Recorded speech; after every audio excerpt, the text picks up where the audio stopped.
You want to use a pump tool? I think we're good. I think we're good. It's this one.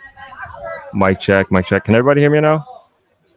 Let me know if you can hear me, please. Check it. I think we're okay. Okay, got it. Okay. All right. Good to go. All right. Sorry about that, everybody. Which one is it? Which this one? Mic check, mic check, mic check.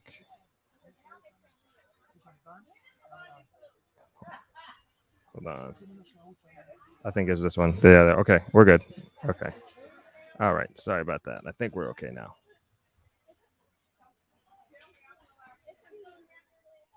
Okay. Good to go. Good to go.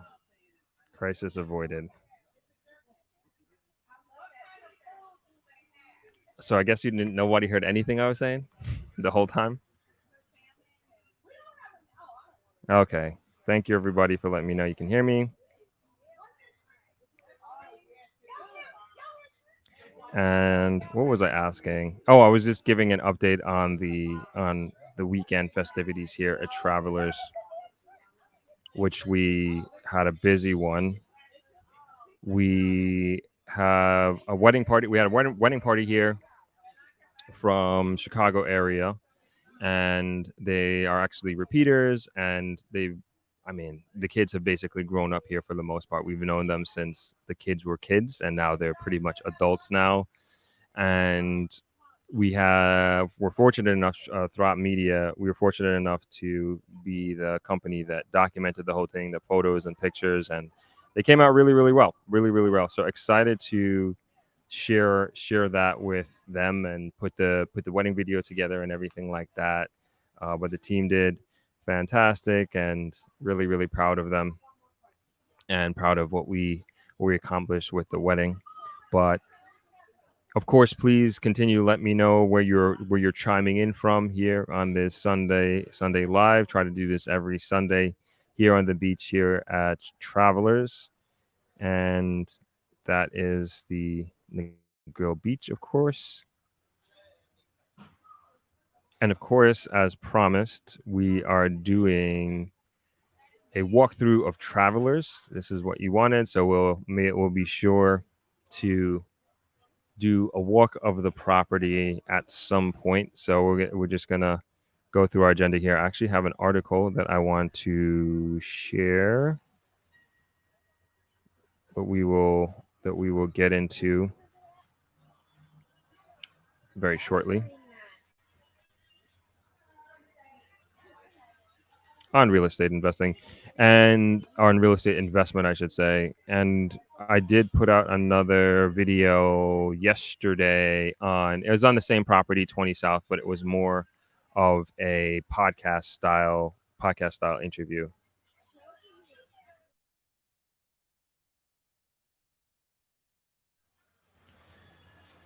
And I sat down with Tanya again, and I would say it's a little bit more detailed than the previous episode. And we have another podcast coming out this week, and this one's going to be with Noel, actually, the same gentleman, our real estate agent that I did the first episode with. So excited to share that one. Super, super knowledgeable dude, and a lot of great information that he tells us.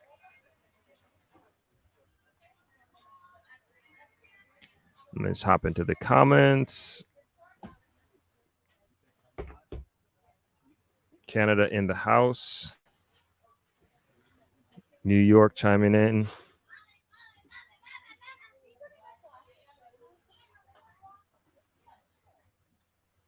Hello, Elaine, from across the pond. We've got a few guests here, Travelers from England, as a matter of fact.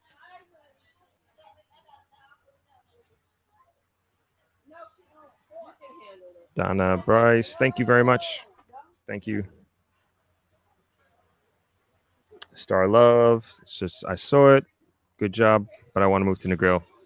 I don't blame you for that. Not one iota. Not one iota. Star Love is coming in Florida, but from Chicago. Cool. Deeper Consciousness from the UK. The Amazing M&G, welcome. Thanks for chiming in. Isaiah, yep. Come on home, Isaiah. Good afternoon, Claudette. Angie S. in Vancouver, welcome. Have not been to that side of Canada. It's on my list. Glenny Day Lifestyle chiming in from the US of A. Happy Sunday, Kingston 16. It is a pretty nice day here. Super chill, calm Sunday in the grill. Nice and quiet for the most part.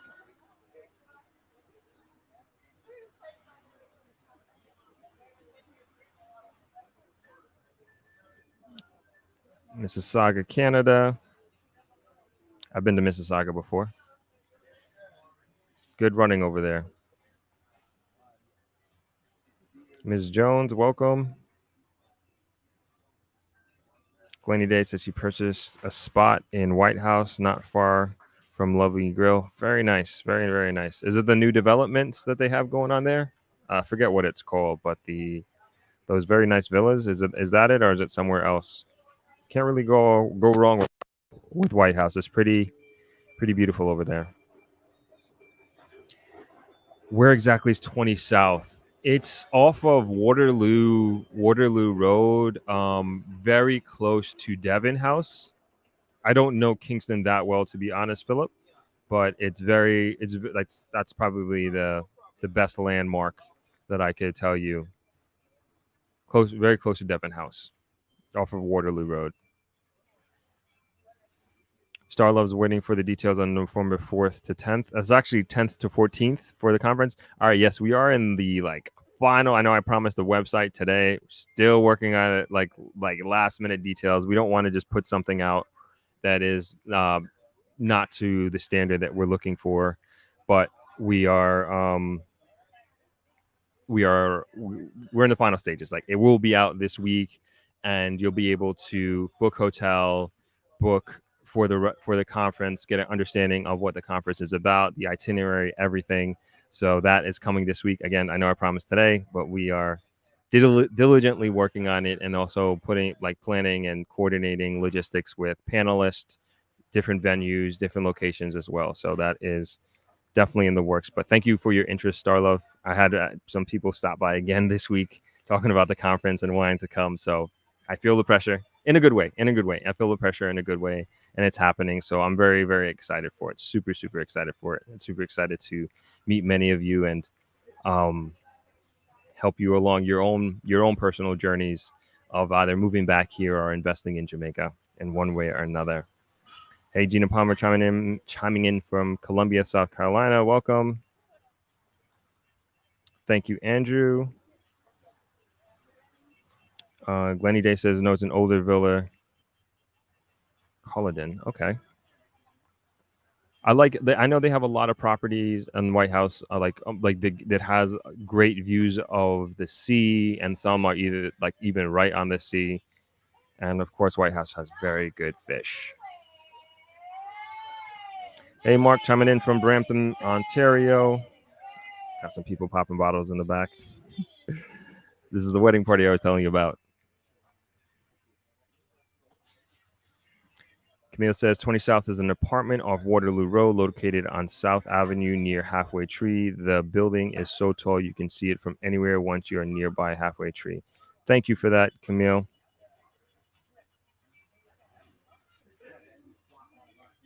Hutchinson Johnson says that is a good life on the beach. Jamaica, my place. Yeah, it's not bad here at all. I try not to take this for granted. Seeing it every day. I went for a swim this morning. I try to swim every morning. I do my best to try and get in, even just a little bit. I usually swim. I can't really see it, but basically where that boat is, you can kind of see the buoy there. That's pretty much where I swim to every day. Just kind of do a lap and then come back, and that's good enough for me.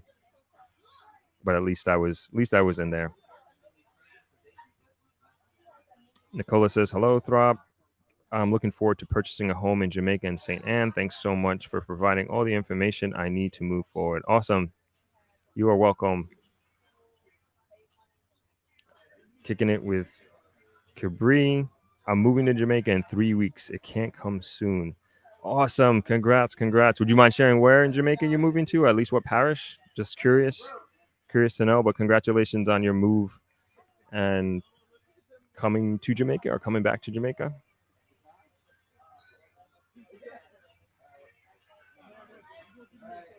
Yes, on the fish and the Coleman. And yes, I have 180 view Caribbean Sea. Feeling so incredibly blessed that y'all have welcomed me to the island. Awesome. Congratulations.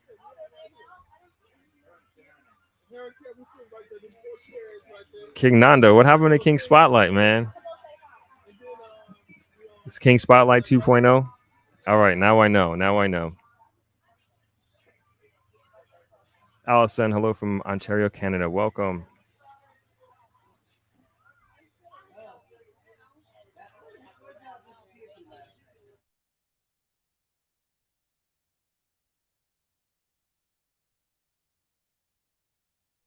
Sorry, I'm trying to get a fan out here. I am sweating like crazy. It's very hot here. I know that's like probably very bougie.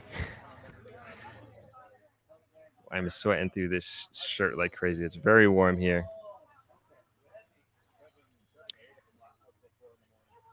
All right, let's get into the first article here.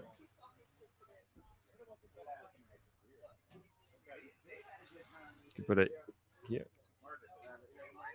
No.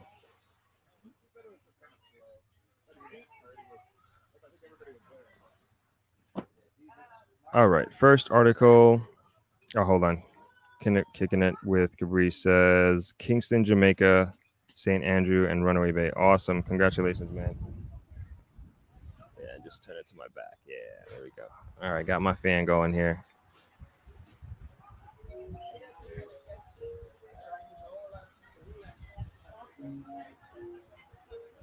All right. Massachusetts in the house. Welcome. Congrats again, kicking it with Cabri. I know that's a huge move for you, for any of us, right? Moving to another country. All right. So the first article that I have, pretty much the only article that I have here, is on investment real estate development in St. Thomas. I'm going to go ahead and throw that in the comments. Oops. So you can see it. So that's the article. And I'm going to go ahead and read it as usual, and you can chime in. Chantel Bailey, hello from London. Welcome. Metho says the sun is out today. Thoughts on that viral video at the S Hotel? Thanks. I don't know anything about that video. What is the video? If you can explain to us, Metho, and maybe I could take a look at it live and chime in.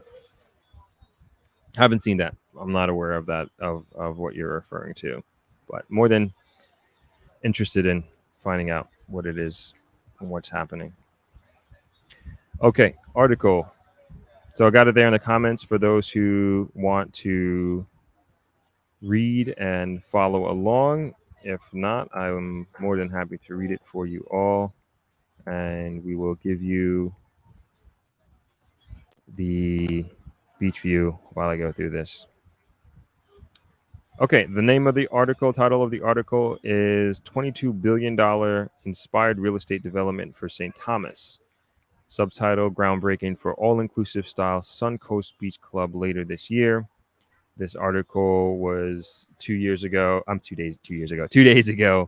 on Loop News.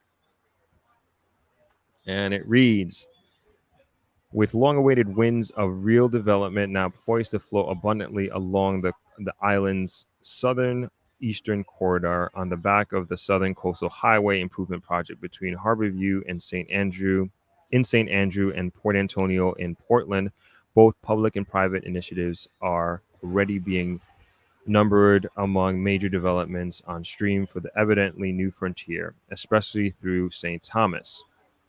As the ongoing highway project progresses through the parish, spirited private sector investments interests have been early out of the blocks in seeking to harness the impact of the broad infrastructural developments along the corridor to make life far more progressive and interesting for those who presently or may desire to live, work, or otherwise do business in St. Thomas.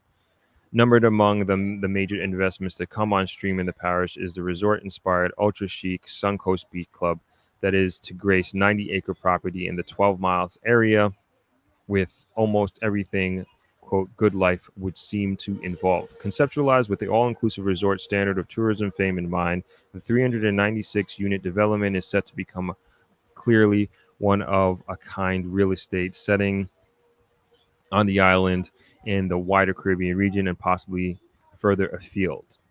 Without a doubt, from its blueprint and broad outlines of the planned ingredients, Suncoast Beach Club represents a rounded and pretty complete upscale community with a range of amenities and facilities like none other locally. The detailed planning, overall scope, and fundamental embracing of some wonderful gifts of nature on the property are among what are to be unfolded over the next few years as a suave, stylish, and eye-popping Suncoast Beach Club, judging from a recent Loop News visit to the site. The development is emerging from a team led by Kevin Frith, Chief Executive Officer of TCF Holdings Limited, operating out of New Kingston. Located just 15 minutes outside of the metropolitan Kingston, the virtual gateway to St. Thomas is to showcase a combination of 2 and 3 bedroom townhouses, 2-bedroom duplexes, 3-bedroom villas, and 2 and 3-bedroom apartments. But it should be noted that that is just a summary of the basics, as chic and comfy as the residents are slated to be. Then comes the real deal in the form of seemingly super premium list of supporting and complementary amenities. Bunched into 5 major categories: sports and fitness, recreation and relaxation, kid and play, beach activities and water sports, and community engagement. Those are really where the full realities of sensational pending development start coming in terms of its all-embracing, one-of-a-kind concept and focus. From tennis courts with private trainers, multi-purpose hand court, badminton courts, futsal course, I don't know what that is, futsal courts, Futsal, I don't know what that is, a miniature golf park and a private trainer, fitness center, jogging trails, and hiking trails. Those are the sports and fitness elements. For recreation and relaxation, there will be a clubhouse with a bar and sports lounge, games room, spa, yoga center, and dance studio. At a general swimming pool, a sculpture park, picnic grounds, observation decks, BBQ area, camping grounds, and dog park, and things begin to really get really magical. And then for the little ones, there will be a wading pool, a skate park, tots lots, pocket parks, and maze. For beach activities and water sports, there will be access to therapeutic black sand beach, change room, beach bar and BBQ facilities, surfing, scuba diving, jet skiing, parasailing, paragliding facilities, settings, and weekend boat trips to Lime Key, downtown Kingston, Port Royal, Morant Bay, and Port Antonio. In respect of community engagement, there will be a community garden and farmers market, an event hall, and homeowners administrative office. All that to say, developers outside of commercial center, which is to include a doctor's office, urgent care, pharmacy, daycare, boutique supermarket, fast food outlet, male and female, grooming salon, electric vehicle changing station, roof observation deck, and ATM. With the villas coming with private individual swimming pools, the overall combination of facilities make for pretty much the crowning moment of resort-style living at home in St. Thomas, just a wicker away from metropolitan Kingston, courtesy of the Southern Coastal Highway that is now well underway. Frith, a longtime entrepreneur in a number of fields of endeavor, is also the central figure behind Ideas Execution Limited, which handles a wide array of branding, marketing, promotional operations for foundational spirits giant J. Ray and Nephew, and was recently engaged to manage the new Melrose Hill Yam Park in Manchester. In relation to Suncoast Beach Club, His primary focus, as outlined in the accompanying video depicting the finishing product, is to deliver a promise on development, making it one of the foremost places of choice to live in style in Jamaica. The development that is to be formally launched later this year is to be built out by a Spanish contracting firm that operates globally and has a footprint among some major local resort properties. And that is the end of the article. Trying to find the author. Maybe it's up top. Not seeing the author. Always like to give credit when and where I can, but sorry, not seeing the author. But you got the link, everybody. And let's head back to the comments. So what does everybody think of that $22 billion development?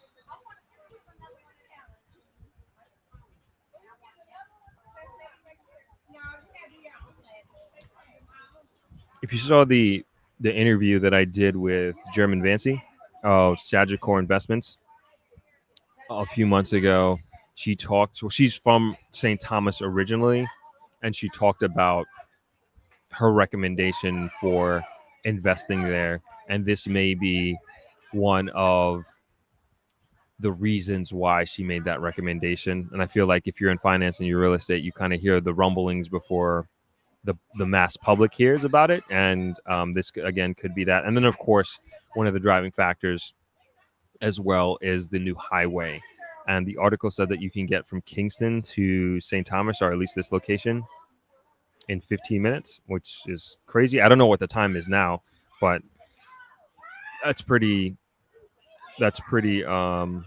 interesting. Pretty interesting that that's going to cut that time down. So there's a lot of actually highway build outs that are happening throughout the country, and also even bypasses. I think we've spoken about this a few times. To answer your question, Andrew, when is the development starting? They said this year.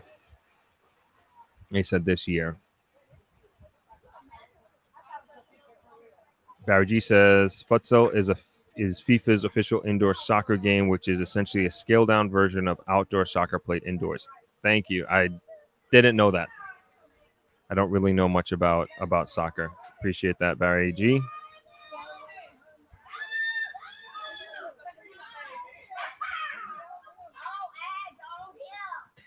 But I mean, that's another great sign of the great investments that are coming into, or the confidence in doing great investments in Jamaica, and especially to a place like St. Thomas, that is not so developed at this point in time, and just kind of getting in there early and investing now. Like, people are really seeing the potential, and they're really seeing the vision of the country and the vision of that area.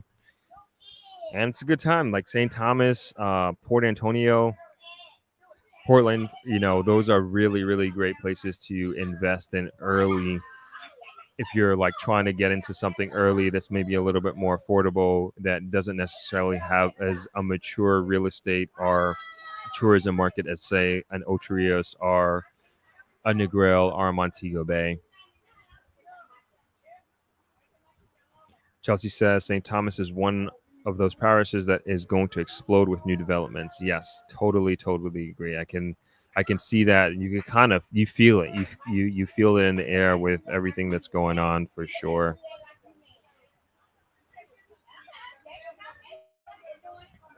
Rainy Day Lifestyle says, worked the property with Kevin before purchasing home in White House. He was super kind and is a big vision that the place is going to be breathtaking. Oh, Glenny Days, she's talking about that new White House development. I can't remember the name of it, but I don't know Kevin, but I've heard his name mentioned quite a few times, as a matter of fact. But thank you for that update. Hello, Roy. Thanks for chiming in. Rachel says, good afternoon. Bless up. Just passing by. We'll check out the live later. I'm in a location with no signal. Happy Sunday. Thank you, Rachel. Appreciate that. Mr. Info says developments are good. Hopefully they are affordable for the average Jamaican. Mr. Info, define average Jamaican, because that's one thing that I keep seeing in the comments of the real estate videos that I'm seeing. and I think it's a relevant and rightful concern, especially with the happenings of gentrification, with a lot of these developments, and especially in urban locations like Kingston. And I'm just curious to hear who you consider an average Jamaican in that case. Because many, like when I have that in my head, the average Jamaican, may be somebody working at a hotel, a taxi driver, a boat operator, that sort of thing. So I don't necessarily think that these developments are made for them. And as I always say, I really do think that housing development for working class Jamaicans need to be a priority for the country. And there are rollouts of that. So I can't say that the government isn't doing that or isn't making it a priority. They are investing in that way. I guess I want to see that here in the West, here in Westmoreland, here in Negril, because we do need working class housing for thousands upon thousands of people. Metho, thank you so much for the donation. I really, really appreciate that. Um, this is S Hotel employee fired allegedly for no reason, claims racism. What's your thoughts on the foreign investors bringing along their culture along with their money? Okay, all right. I didn't see the video, but I heard about this. Um, I know the owner of S Hotel. Solid, solid, solid dude, and there and it's hard for me to see. And he's Jamaican. That's the other thing. He's Jamaican, and it is very, very. I'm not saying it's impossible, but I mean very, very hard for me to see Mr. Issa do something like that. I mean, I think that's impossible. As a matter of fact, there's just no way. It's this. I didn't see the video, so I can't really, really say yay or nay. But I know Mr. Issa personally for many years. I consider him to be a personal friend. I mean, it's in my mind, it's impossible. In my mind, it's impossible, and perhaps I should have looked into the video before commenting. But when you know somebody and you know their ethics and you know how they are as an individual and you work with them on different things in the industry, I feel like I can speak with confidence that that's the situation. With that, I will take a look at the video at some point, and they're doing great stuff from a hotel. I wouldn't even say from a hotel perspective. I think from an entrepreneurial perspective, they're doing great stuff for the country, and they continue to employ tons and tons of people. I know people in the management team as well, and they speak very, very highly of their leader, of Mr. Issa. And how people just talk and will gripe, and then you have relationships with them, and they'll maybe talk about their boss or in a negative way, behind their back. I can assure you, I've never heard any of that from any of the employees, any of the management team that they have there. I'm sorry, I haven't seen the video to comment even further, but again, in my mind, that's like impossible for that really to be a situation where there is a racist culture in the S Hotel paradigm. Can't see it. Sorry, I just honestly can't see it. Point blank. Period. But thank you again for the donation, Metho, and thank you for bringing up the video. I will watch it at some point in time and take a look. Sharon Scott says, looking forward to visiting Travelers with my family later this year. Awesome. Looking forward to welcoming you.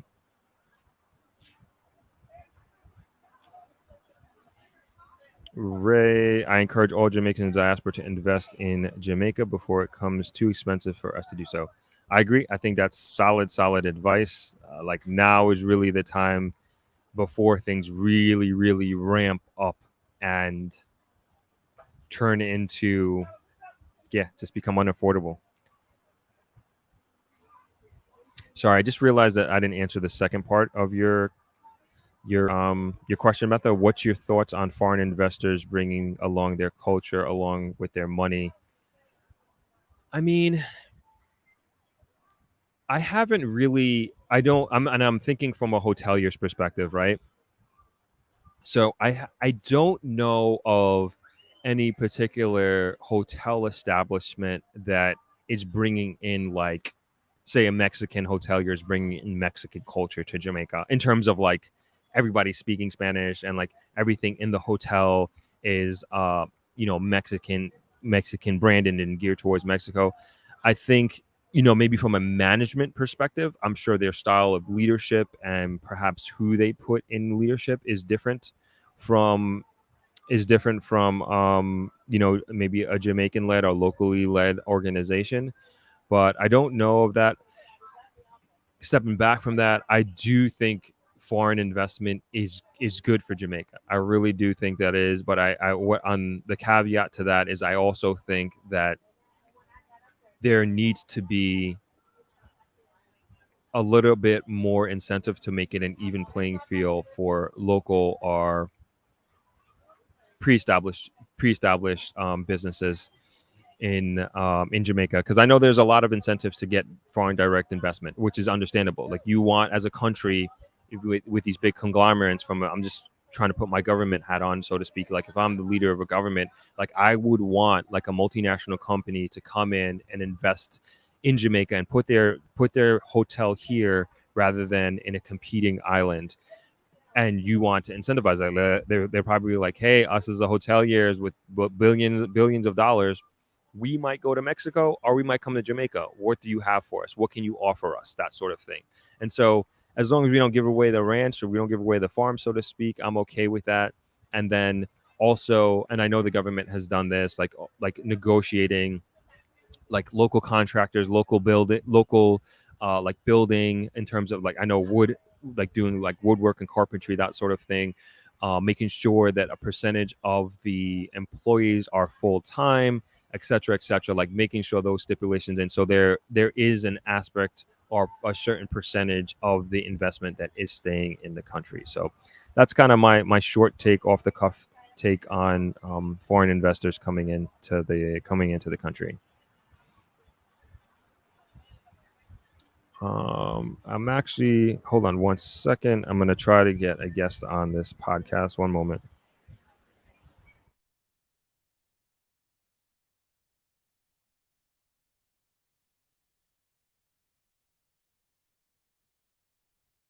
Check.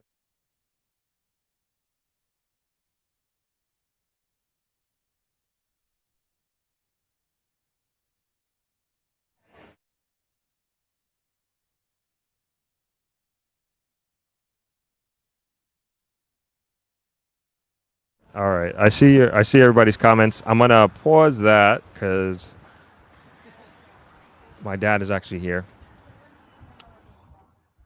And I asked him to come on based on last week. We got a lot of great feedback from the conversation that me and my dad had last week. And I thought it was a good idea to have him back on. And if you have any questions for my dad, you can go ahead and put them in the comment section. I will answer everybody's comments who just put it in after what I just said, after answering Metho's comment. And we'll get back to that in a sec. But in the meantime, I'm going to welcome Dad to the podcast. Can you test your mic? Hold on. All right. I just want to see if I can move this out the way so they can. No, you stay still. Yeah, there we go. Okay. No, I just want it so they can see you on camera. And can everybody hear my dad? Test that mic, Dad. Test it. Okay. Yep. I think we can hear you loud and clear.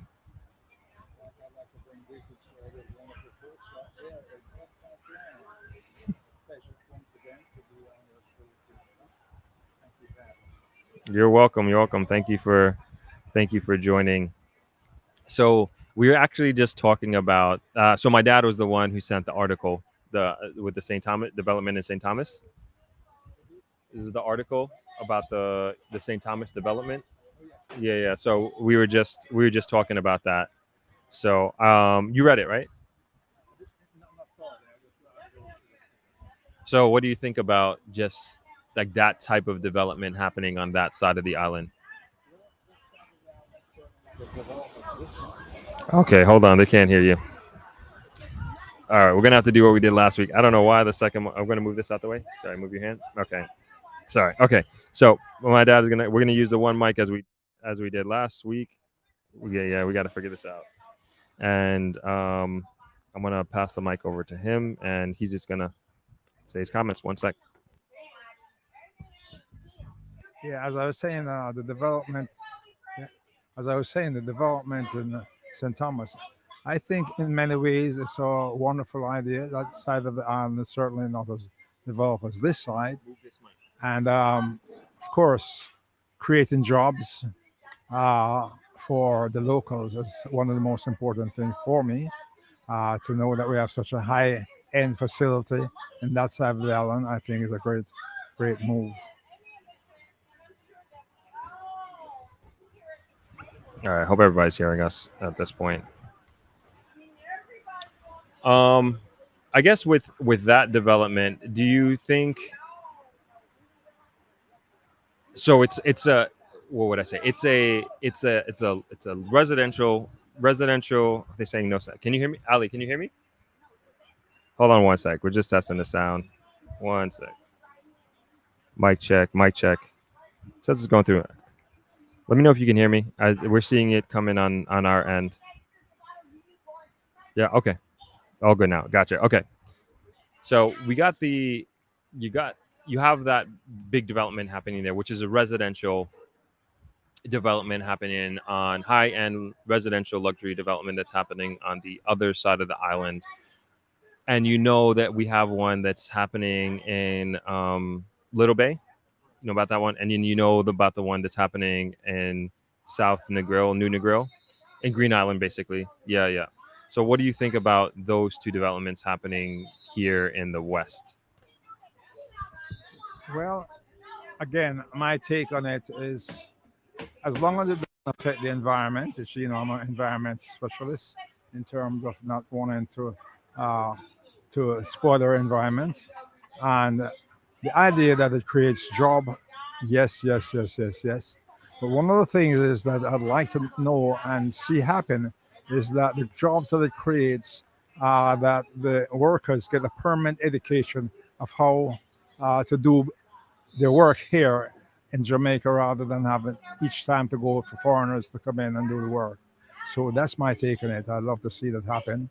Development with education as well attached to it. And I also believe that each one of these high-end organizations that come in with building, they should do something about education. It should not just come in free, uh, make your money and go home. Education is the key to coming out of poverty. Education is the help to stop crime, and I believe that if that is done in that fashion, it is a welcome side for me. And like, what kind of education do you want them? Like, would you want them to invest in specifically? Yes, of course. From a school point of view, there are many children who are not have the opportunity of actually going to school, going to college. That sort of education I'd like to see. And the other education is skills that these foreign folks bring to our island. I'd like to see that be rubbed off to our workers here, so that it remains on the island. And that's part of the education that I'd like to see happen. And like, speaking of workers and education, I know one thing that like you always say to us and like even like team members here, like you always encourage them to travel and to do farm work when they have the opportunity.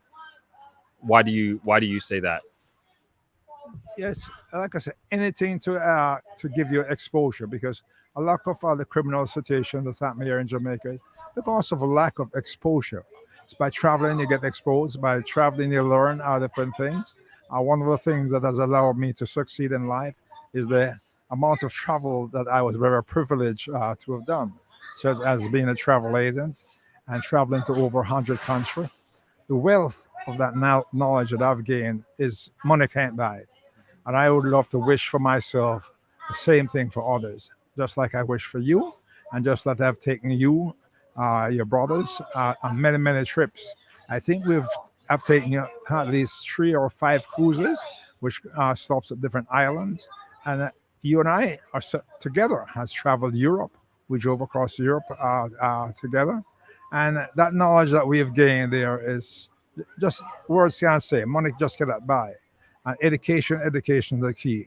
And by traveling, you get the wealth of education you need to be able to understand things differently from the normal person. I think that's a very, very valid point.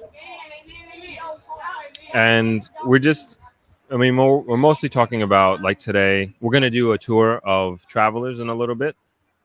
And mostly talking about investment and particularly in like, as we mentioned, talking about St. Thomas and investing in the East and investing early. And before we go into the tour of travelers, I would say like two things I would ask you is what made you invest in Negril? Because you were at the time, just kind of paint the picture for everybody. At the time, you were living in New York. You had us three boys, and you were in Long Island. And I don't know I really don't know the inside process into like you making your decision to or when you were thinking of coming down here, but if you can walk us through a little bit like your mindset in choosing Negril and why you chose here, and then kind of give the history of travelers and how we got to today. And I think this would help build context for the tour we're about to go on. Yeah. Negril was an easy decision for me. Being a travel agent and travel around the world and other places. Um, at one time, investing in Jamaica wasn't an attractive thing. That's in the 70s because of the turmoil that we have here. So I went to the Fiji Islands, and as you know, I had the second largest rental car company on the island in the 80s, and so that was far away. And of course, some unfortunate situation happened down there, and I ended up having to give it up because of uh, local persons that I was dealing with were untrustworthy, and that allowed me to walk away from Fiji. So where else could I have invested? Jamaica. Come back to Jamaica because the climate was right. And when I traveled across the island and I look around, I fell in love with Negril. I'm not from Negril, but I fell in love with Negril. The tranquility of the beaches, the wonderful people that you see from around the world, the beach, the everything about Negril is wonderful. It's just a wonderful place to be for me.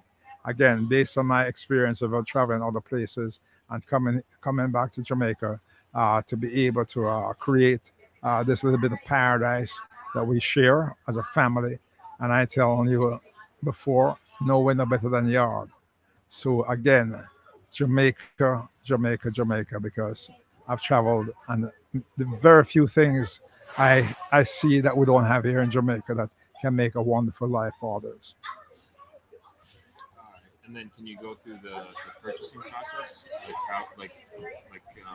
how you decided to purchase the land? Oh, purchasing the land was I ran into some very fortunate situation.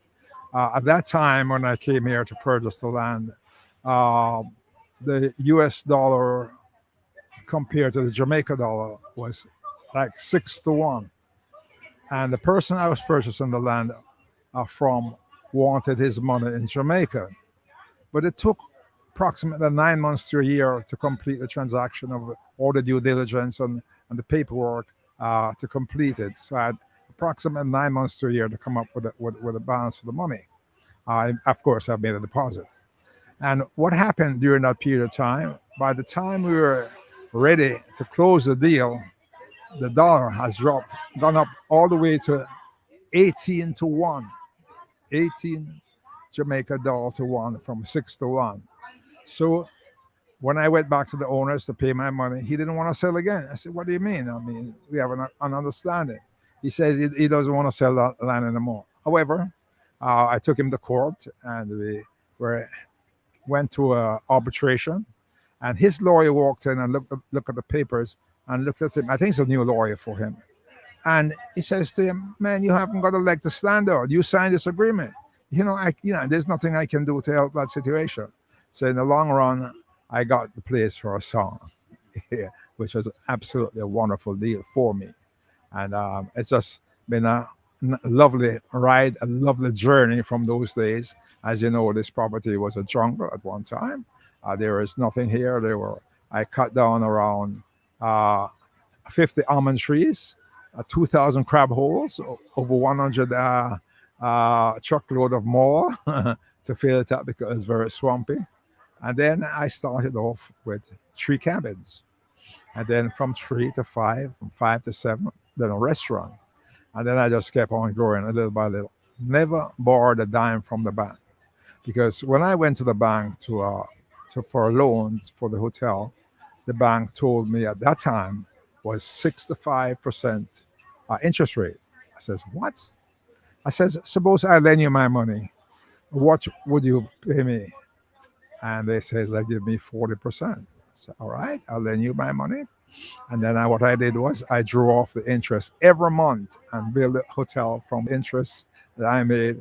And at the end of the day, when I've completed the hotel, I needed to furnish it. So I would draw my money from the bank and furnish the place. And that's how we got here.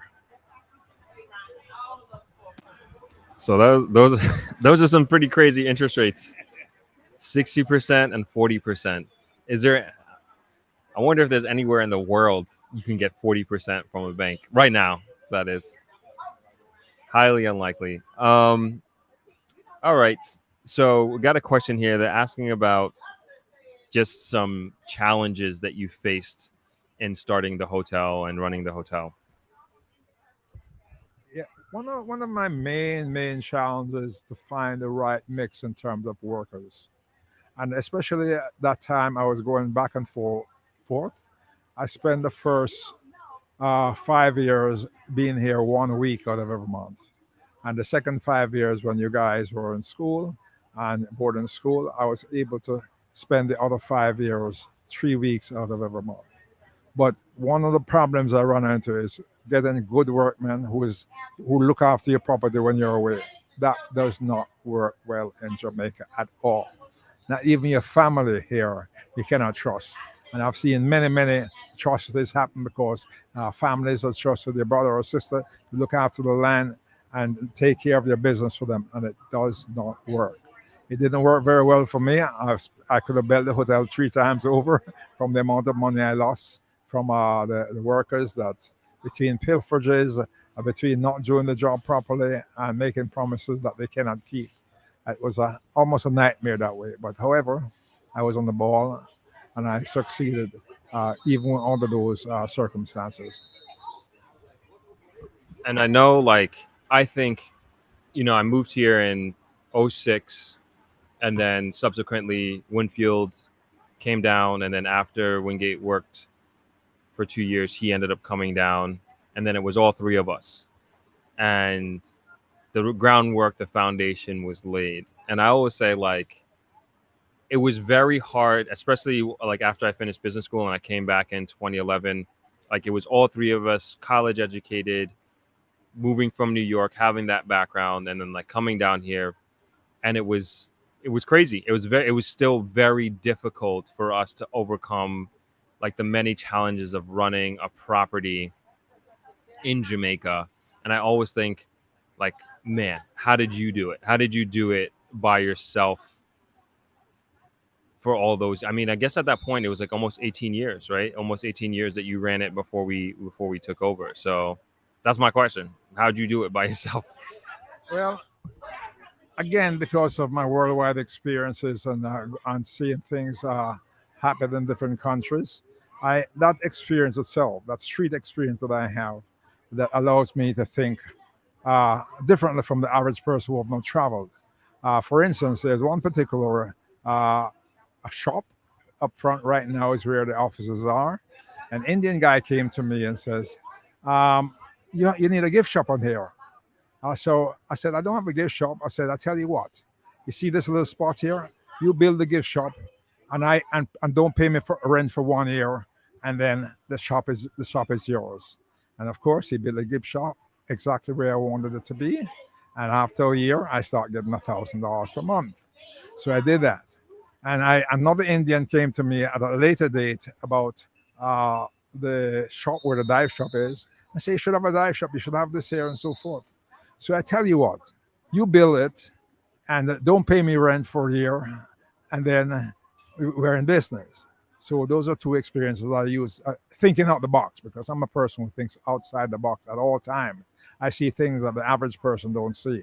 So those are two experiences that I had in getting to where we are now. And as you know, when you guys got out of college, I turned 70 at one point, and we had a big party upstairs on the roof. And I came over to you guys and I handed you the keys and gave away everything I own, including my bank account, everything. I gave you the property because you guys were trained properly and you guys were ready for it. You guys came with your college degree and you're ready to get in. However, that did not come without challenges, because here you have these three young blossom guys who just came out of college, and everything I do is old fashioned. I'm saying it's the old fashioned way that got me here. Yes, and they couldn't see things. We had quite a challenge, and I think it's going on for almost a year, where we couldn't get along together because these guys see things totally different, and I saw things in a way that it works for me.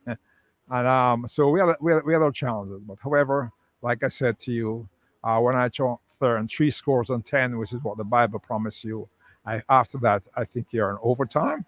I thought myself, I was in the parking lounge, but I was going to hang out in first class.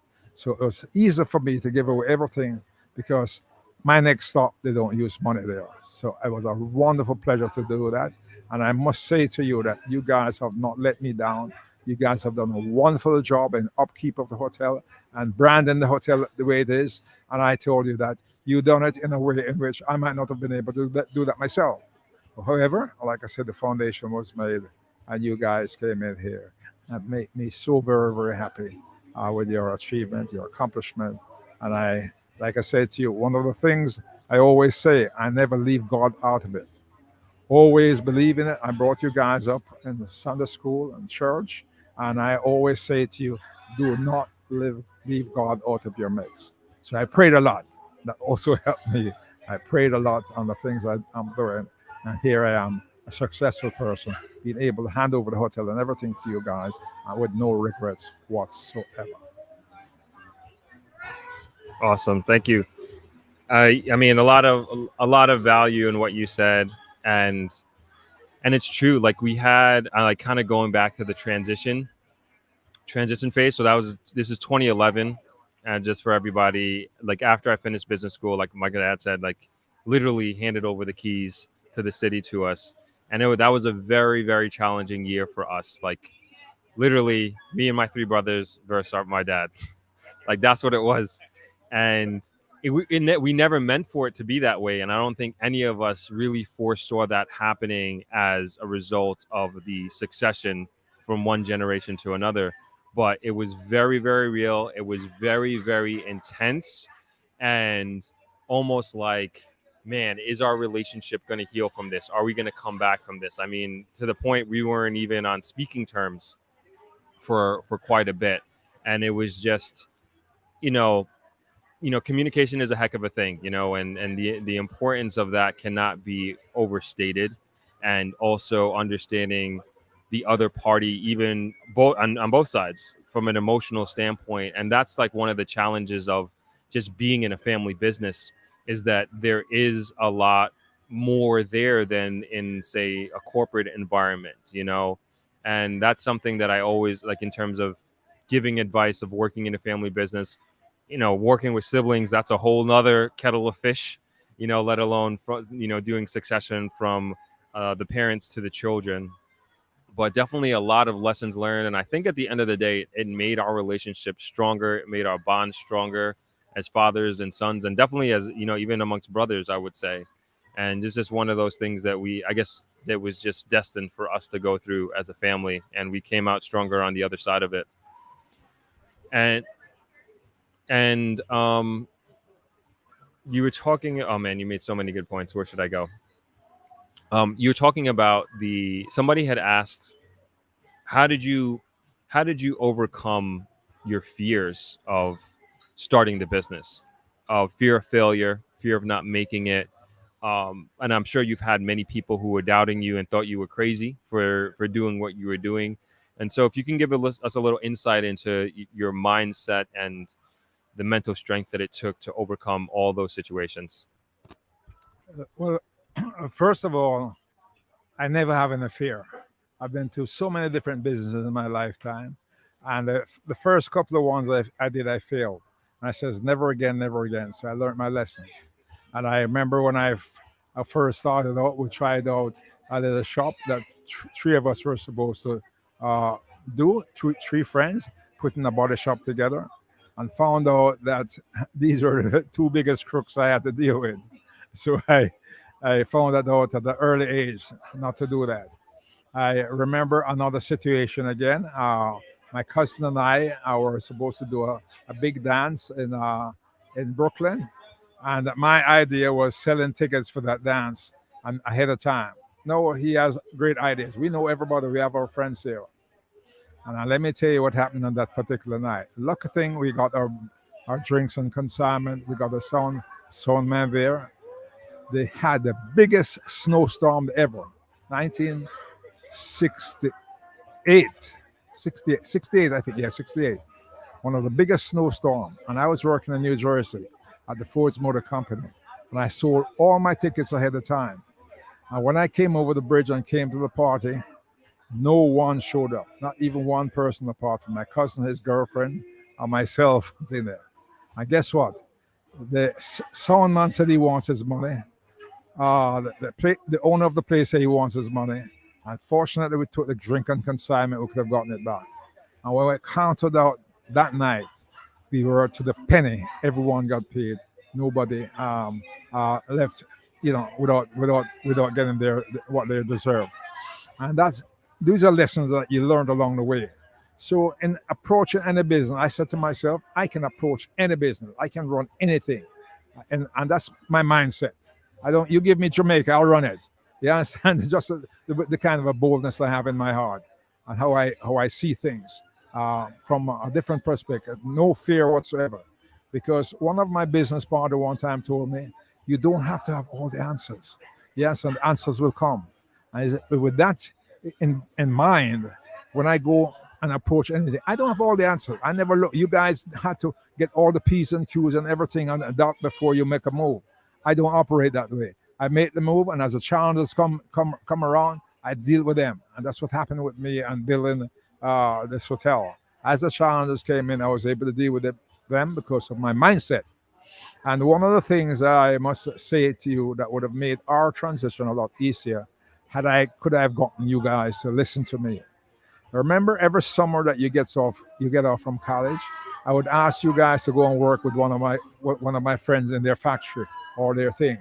Like, for instance, I had a place where I got my cars fixed. I wanted you guys in the summertime to go and learn mechanic in the summertime. Yes, I couldn't get you guys to do that. When you first came here, a friend of mine was working at Sandals, and he was one of the managers. I said, guys, you go work with Sandals. He says, come and bring up the boy. Let me train him. I go work at Sandals. I pay it. No, we're business owners. We're not going to work for nobody.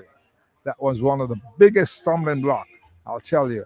They're not able to get you guys to understand. You got to start from the bottom. You got to walk through the yard and pick up the cups. You got to learn all these things until there. But you guys came with your big college degree, and you don't do this, and you don't do that, and you don't that. And that's what made the transition so hard. Because had you learned that like I learned, as a matter of fact, I was talking to Mr. Issa, who owns one of the biggest hotel here, and he walked through the property with his son. And if there's a bottle on the ground, he picks it up, and his son has to learn to pick it up. So those traits I couldn't have gotten across to you. So that also helped to make our transition as strenuous as it was. All right. I'm not going to comment on that. But yeah, I mean, I will definitely say, like, in terms of the difference in our styles of leadership and also our process of decision making, we do. And I guess that's the catch-22 of the mindsets, right? So you have us with the analytical minds in terms of wanting to have as much information and much data as possible to make the right decision, quote unquote. And there's you who's shooting from the hip, from the gut, and making those instinctual decisions. And we didn't operate like that. And I think from just like a entrepreneurial standpoint, there needs to be a balance in having both. And I want to be more like that. I want to be more like fast decisions, make a decision with all the information that you have in that moment on hand. And if you're right, you're right. You're wrong. If you're wrong, you'll learn at the end of the day. And I think a lot of the things that you had mentioned in terms of where you get your confidence from is that you had failed in the past before, and that because you failed, you've learned, you've got stronger. And then I think you also have this confidence that like you failed, you lost, but you're okay, right? You're still alive, you're still breathing, and you still have an opportunity to do something else afterwards. And I think that really helps with building that gut instinct and being able to be confident in the decisions that you make in the moment, and allows you to move faster. So I will agree with you if I were to say like there is a weakness in our decision making process, like that would be it. But on the other hand, like we've made great decisions, we've made great business moves at the end of the day, and we continue to do so. But I wish we were a little bit more aggressive, and we did make faster decisions, and maybe not being so willing to, so fearful of failing. And I think I've become more of that now, because even with this and the YouTube channel and things that I have recently tried in my mid to late 30s, like so many things I failed at that just didn't work. And I was just trying, especially, and I really got that from when I moved out of the operations of the hotel. And then I just started to try different businesses and different ventures, and it didn't work. And then, now we're here, and I have a digital media company, and opportunities are rolling in. But it came from that mindset of being okay with failure and being ready to move on to the next thing if it doesn't work out. Do you have some other? Do you have anything you want to say on that? Okay. All right. I want to get to some questions here. Oh yeah, and keep the questions rolling in. And if you guys have any questions on here, oh yeah, I just remembered the question that I had before. So you were talking about, or telling us the experience that you had of giving everything to us, which you did. And then I look at some of, families here, families in the US, families that I've gone, like, you remember we did a family business course together at my business school. And you look at some of those families, and the parents have not let go. The parents are still very in the business, and the children are my age. The children are maybe even young, even my age, and the parents are still operating the business and have not had that level of trust to give their kids the business. And you gave us the business 11 years ago. So when I was 27 at the time, 27, 28 at the time, when you fully handed the business over, I guess, like, what would you say, like, where did that trust come from to hand over the family business to us? Where did that confidence come from? And what do you think, like, the difference between, I guess, your mindset and other parents who have not been able to do that? Well, one of the things is the trust part of it came with who I brought you guys up. We are a close-knit family. And I'm telling you that because of that closeness, I know that you guys wouldn't try to cheat or cheat each other or cheat me in any way. And I've seen a lot of families that have passed on the business. I work with other brothers fighting against brothers, sisters fighting against sisters, children fighting with fathers, and so forth, and mothers too. And I've seen that happen. And I didn't have any fear whatsoever because of the love and the care in which I brought you guys up with. And I'm going to tell this quick story. I remember that one day I was at home, and it's constantly happening all the time. You guys, every time you want something out of the refrigerator, you come, Dad, may I have this? May I have it? And I've never taught you guys that. I didn't teach you that. You guys just did it. And one time I was gonna curb it and said, "Nah, this is your fridge. You can go in anytime." But I says, "No, let me leave it roll." And this is something that an experience that even the other night I was thinking about it. You know that these guys never one day, as much as the food is in the refrigerator, even a glass of water they want out of the refrigerator. They said, "Daddy, may I have this? May I have that?" So that also brings us a sense of trust, or build my mindset towards you guys, and knowing that you will never you'll never fail each other. You're gonna be there for each other, just like when the transition and it was me against all three of you. Even though I was going through this, I still admire the closeness that you guys did, and you guys held on to it. And yeah, and although it was lonely and hard for me, I still had some admiration for that. So you guys, it was to me, it was just a given when I turn it over to you. And I tell to all other parents who have their children, bring your children into the business at an early stage. Let them come and spend their summer with you. Let them get used to it. And if you can learn from the Japanese and the Chinese, which I've been fortunate to have gone both countries, and I've seen how even their 12-year-old can run a business almost by themselves, based on the children being brought up in the business, understanding the challenges, and have the respect for the family that we do, that wonderful respect that the money can't buy, that we have for each other. I'm telling you, if you use that, you cannot go wrong. Parents, please stay close to your children. Don't wait until the appointed time and when you get older, then you're going to try and make it up. It doesn't work that way. Start from day one. From day one, I started talking to my sons from they were in the womb. I read to them. I do all the things that I possibly could. And I said to myself when I started having children, I want to be the best father in the world. And I implanted that seed in my mind. And it's in that mindset that allowed me to bring you guys up the way in which I did. And like I said, I cannot regret it for one moment. I would not change my lifestyle of the way I work with you guys, and you guys cooperate with me. And the other thing I want to mention at this time, I always say to parents in my classes that I teach on a Saturday morning, never hit your children. Never hit your children. Learn to teach, talk to them, learn to understand them, learn to stay away from the strap. Because I remember myself, I got a whipping for every day of my life until I was 14. Any day I miss one, I get two. If my parents were around, especially my mother and aunt, they'd be locked up in the United States, they'd be locked up for child abuse. Yes, but I went through that.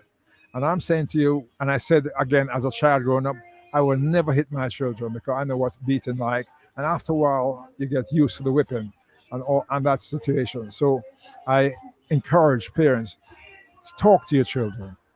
Be there for them 24/7 and teach them at an early age what you'd like them to do. Don't ever do anything in front of them that you would not want them to do. Like I always say to Winthrop and to my boys, they've never heard me use a swear word yet. Son. And then Winthrop out of the blue said, "Yes, Daddy, I heard you use damn." I said, "That's a swear word." so he remembers a simple thing as that. I was meant to be a swear word. So again, it's with all that in mind that I was very proud of bringing up my children the way it is. Thank you. Thank you for that. And then somebody has a question about us in the business, me, Winfield, and Wingate. And so, from your perspective, what are each of the strengths that we have brought to the business? Well, number one, Wingate, not only did he graduate from grad school, he also had a CPA. So he has a certified public accountant. So his mindset is on running the business and making money. Winfield, of course, he's a web designer. So marketing. And you, Winthrop, you have your strength. And even what you're doing right now is part of your strength. And I'm saying to you, each of you guys have your own special skill. At one time, you run out to yourself. So each of you have your own special skill that you bring to the table. And that makes it just work perfect.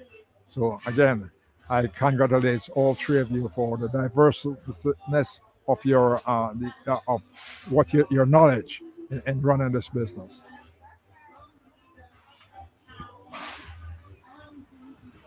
Thank you.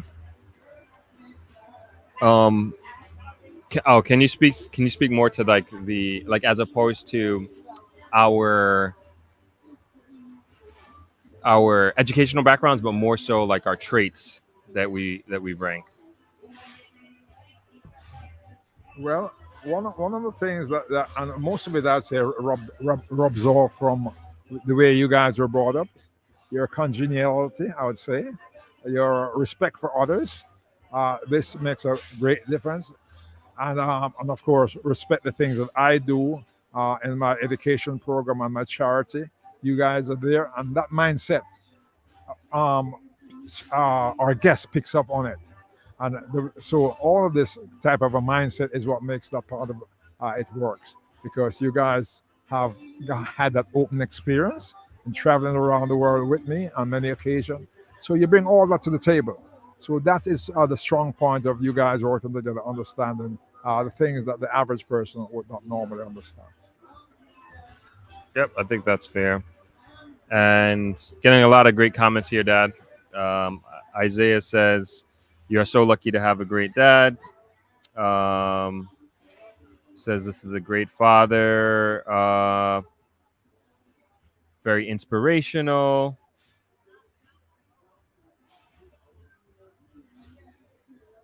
Yeah, lot of great comments, everybody. So Dad says thank you. Preparation is key. Okay, if there's no other questions, I think I'm gonna give them a property tour. Someone actually walk them around and everything like that, and show them. I guess this is last question. I just saw here. They asked somebody asked what is your what was your day to day operation like when you day to day schedule, what routine when you were running the business? Well, that one is a great question, because I remember one German guy came to me one morning and says, "You don't sleep. You were here at 2 o'clock this morning, and here you are at 7 o'clock, and till there. You sleep?" Yes, what I do and run the business like the way I did, I sleep for an hour or two, and I get up, and I'm always fresh. So and then you got to go out there and be able to watch the place 24/7. You pick up a lot of stuff. I remember one morning I got up at 4 o'clock and I went in the kitchen, and I saw the security guard under the table trying to steal some stuff from outside the kitchen. So I caught him red-handed. Yes, things like that. You're doing. You just have to be almost everywhere. To me, it was a norm, and I felt so good about it, because I relate to all my guests, my staff. So I knew each one of them individually, and I relate to them, and I know exactly what they do, and I know who I can trust to do certain things, and I know others that are weak in certain areas. So that helped me a lot. And like I said to you, I have good advisors, good friends who come by, who sees, and I have a lot of good staff. And trust me, without the staff that I had, I could not have made it.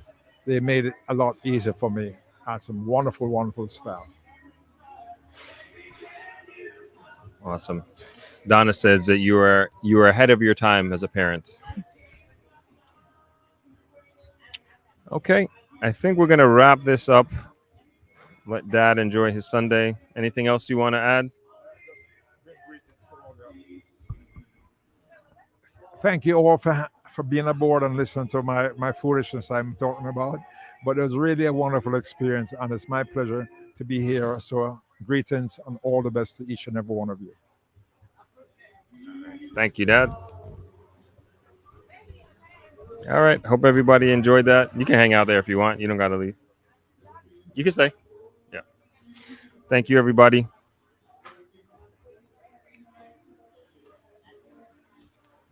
Thank you for listening. Thank you, Dad. And we're going to do the tour in a little bit. Yeah, it's looking a little gray behind me.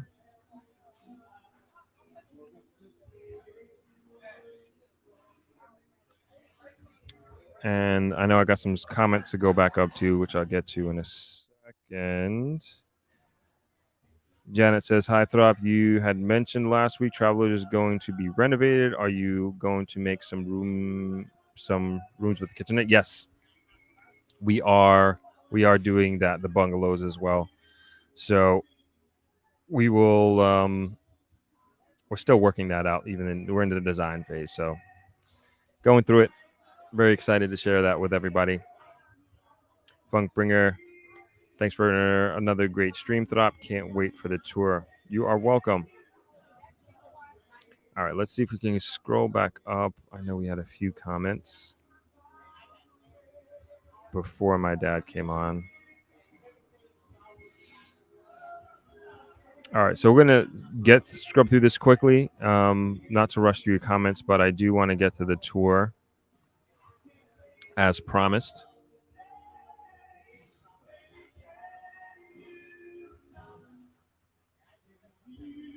All right.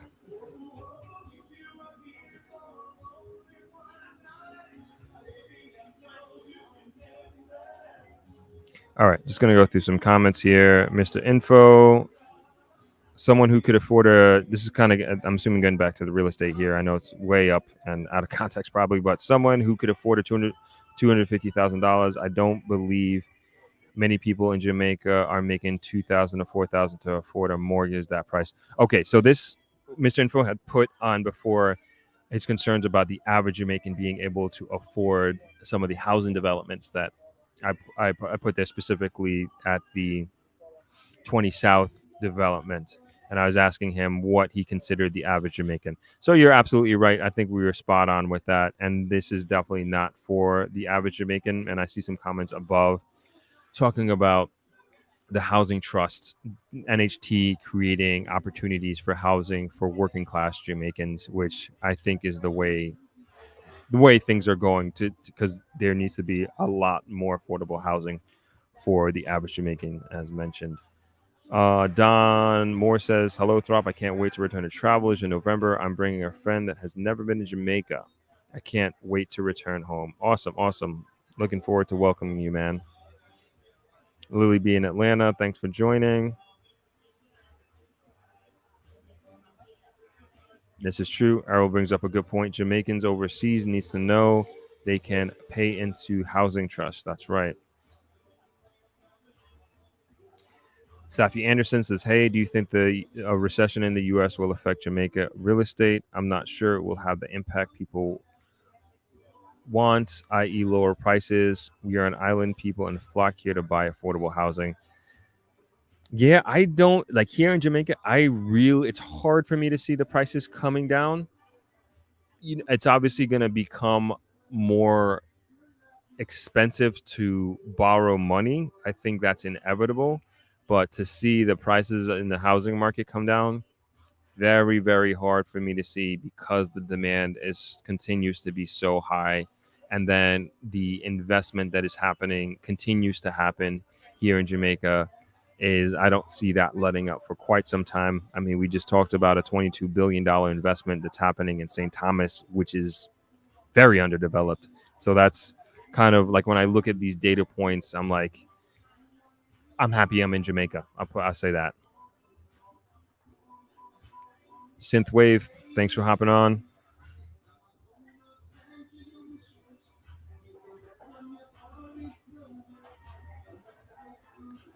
Mama Little says, this is in regards to the S Hotel video. Sorry, I have seen the video.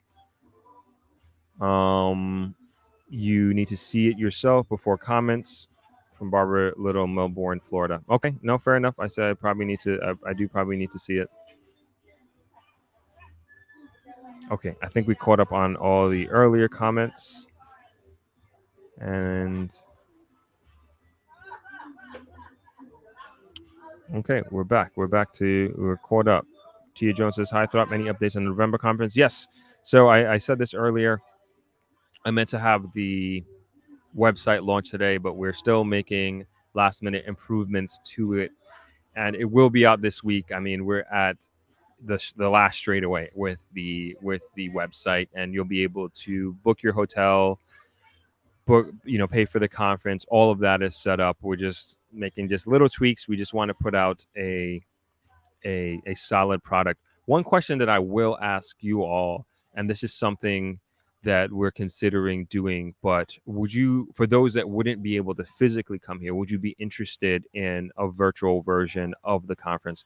Because I'm thinking of doing that, and I think because the speakers that we have coming are going to be right in line with much of what we're discussing today. And the way I'm kind of looking at it is it would be basically live podcasting in many ways, but it answering in great detail many of the questions you may have in order to invest in different parts of Jamaica, not just Negril. This is not a Negril investment conference. This is a Jamaica investment conference, and specifically in real estate, as a matter of fact. And so the experts that we have coming in, like, literally blanket Jamaica. And so I know a lot of people will be busy and have different things going on in their lives and who would want to be here. And again, would you be interested in having a virtual version, and also, of course, paying for it, because people who are coming here will be paying for it and will be paying for to have that networking ability. And I was just curious about that, because we already started looking into virtual conference platforms and companies to add that to the website, which we're not waiting for the launch, but we're just trying to figure that out and just trying to get a gauge of the interest level of a virtual conference of that nature, because we really want to make it make it feel like you're there. And so we would actually be hiring like an outside crew to be doing that, and then also an outside company to be hosting this conference, so it's just like super professional through and through. Okay, getting a lot of positives and thumbs up about the virtual conference. Awesome. Good to hear. We of course wouldn't be on the. We have 1 day planned for a tour of Negril for commercial and residential real estate, and unfortunately, I don't think you'd be able to come on that tour virtually. At least that's my thinking right now. I could be wrong, but that's what I'm thinking, at least right now. The dates for the conference are November 10th to November 14th of this year.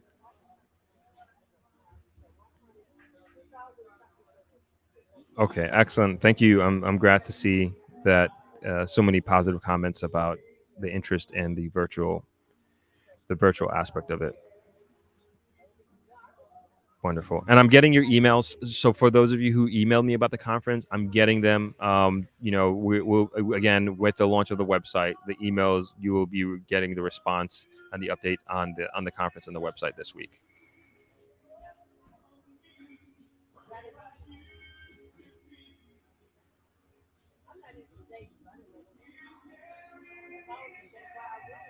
All right, got a question here. I thought about asking you about the virtual conference option in light of the airline issue here in the US.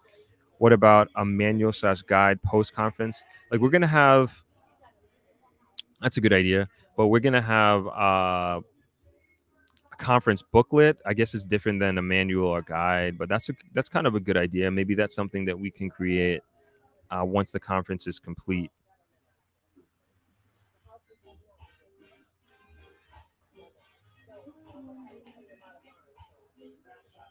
All right, so we're going to go ahead. I'm going to try to gear up for this virtual tour of Travelers. So just give me a second here. I'm going to set up my phone.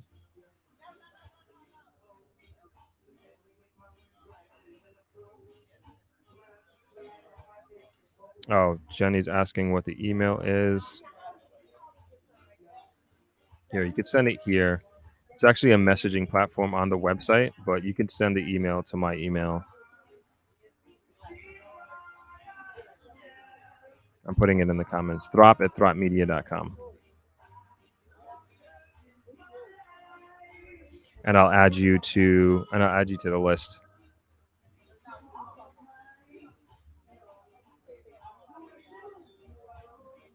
Right there, it's on the site. One sec, just logging in here.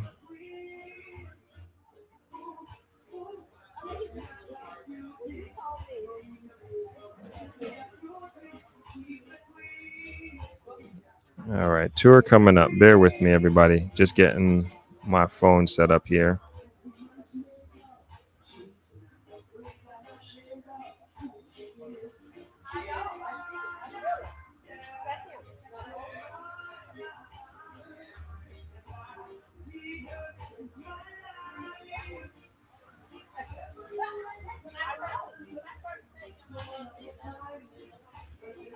All right, almost ready.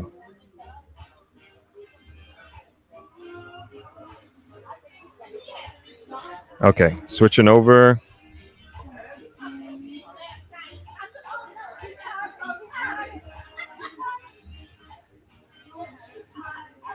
Okay, it's not switching over.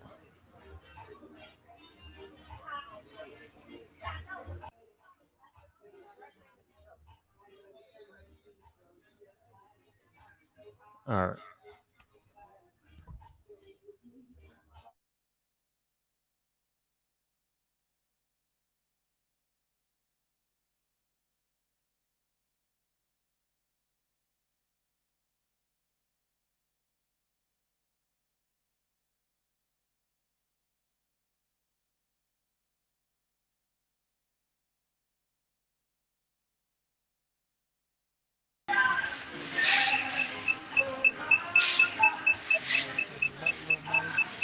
All right. Okay, hopefully this. Okay, this is. All right, can everybody hear me okay?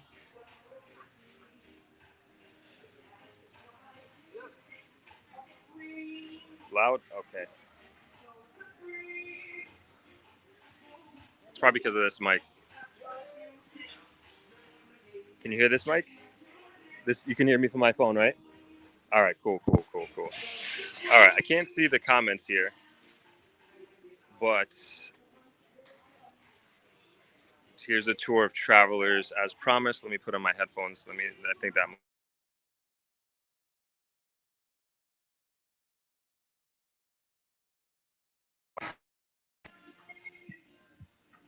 Here we go, tour. All right, so our beach, of course,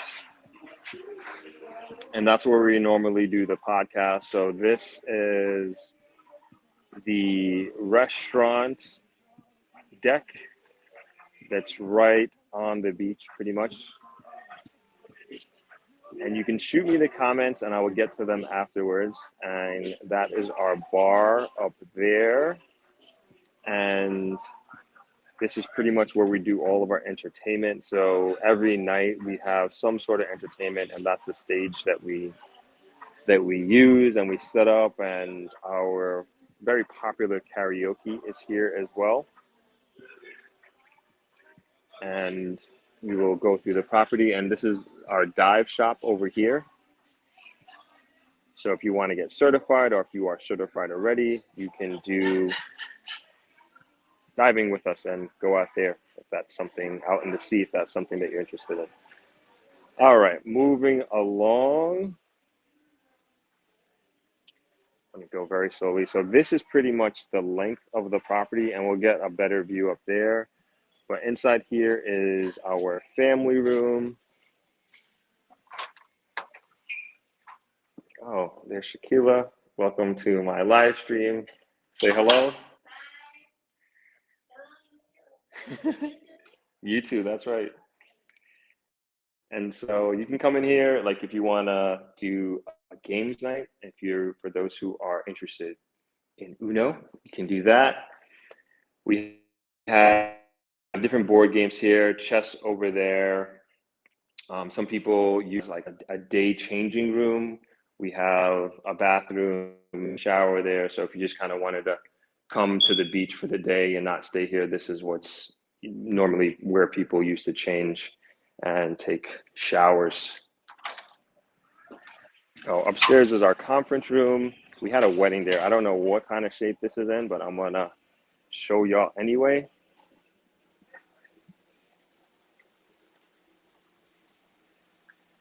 So I'm sure it's a mess, but this is where the wedding was. And I'm sure they're coming to take all this stuff up soon. But this is our conference facility and reception facility. And you got ocean view over there. It's kind of blown out. Let's keep it moving.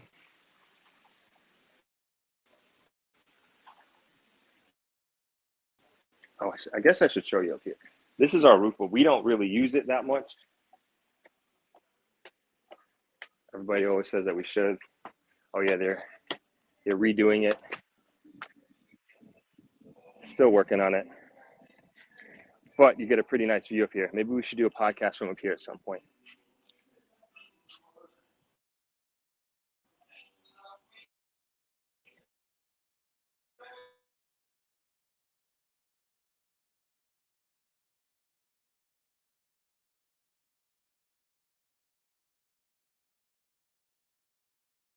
Really nice view, which we've done before. We've asked our neighbors if we can cut it down. We used to have New Year's Eve party up here, New Year's Eve parties, and we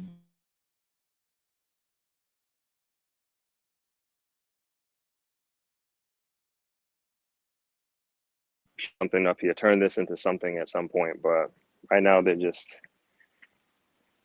resurfacing it.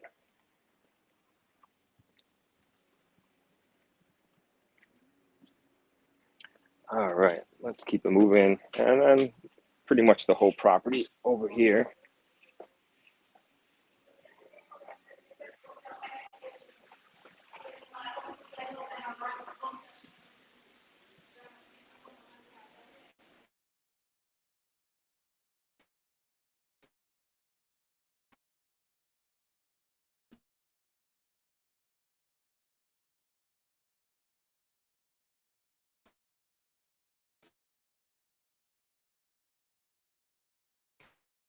Oh, it's bad.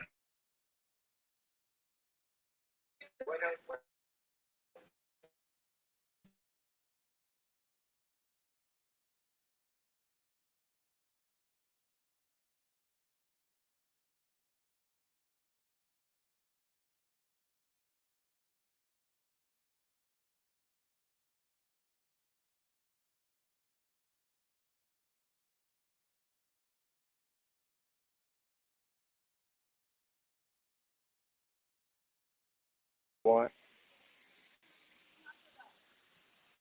Table tennis over there. And these are the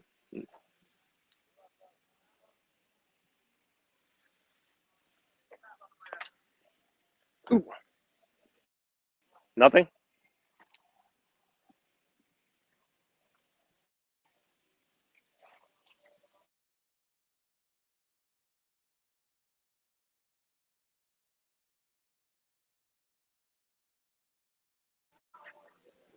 Okay, all right. Thank you. All right, we're gonna start over again. All right, back to just showing off the pool.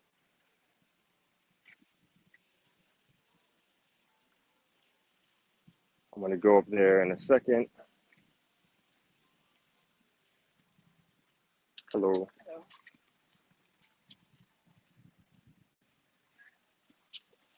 All right. This is our pool deck. Waterfall, and there's a grotto there. You can swim under there and hang out if you want. Sorry if I'm not answering your comments. We'll get to that in a second. Table tennis table. That's our standard block. And that is room 51 up there in the corner. It is occupied, so I am sorry. Can't show that. I know that was a very much requested room tour that we wanted to see. Everybody wanted to see. We'll get to that at some point, but not today, unfortunately. And these are the bungalows. This is what my dad was talking about, what he started with. He started with one of these. So this was the first one, 13, 14, and then slowly built up the property and added one more. And then over the years, as he said, he's chopped down like many almond trees and slowly built the business. Yeah, Grill Jamaica. Awesome.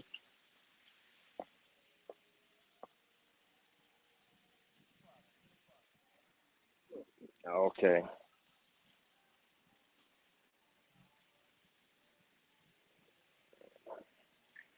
Got Philip there working hard.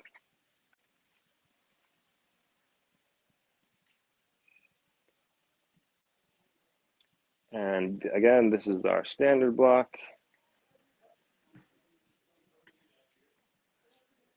And then straight ahead is above is our luxury block and lobby. And so we have our deluxe rooms and our suites up there. And so our bungalows come all the way down on the left side of the property if you're looking at the beach. Oh, I forgot to show you guys the gym. We'll get to there in a second. And hit that building on the left, and that's the gym and the family room. So more of a long property than a wide property. And then here is the Superior block. So this was the second concrete building that was here. The first one was the restaurant building.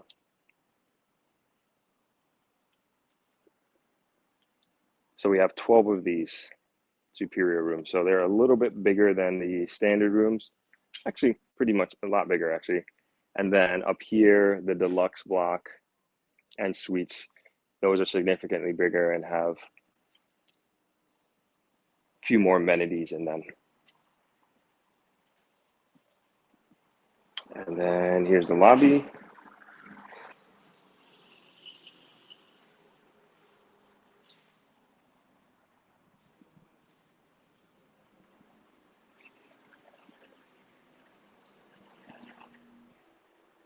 We have a piano. I play sometimes.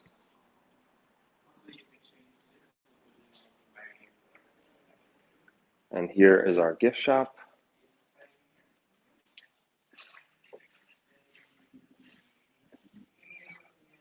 Oh, we can go inside.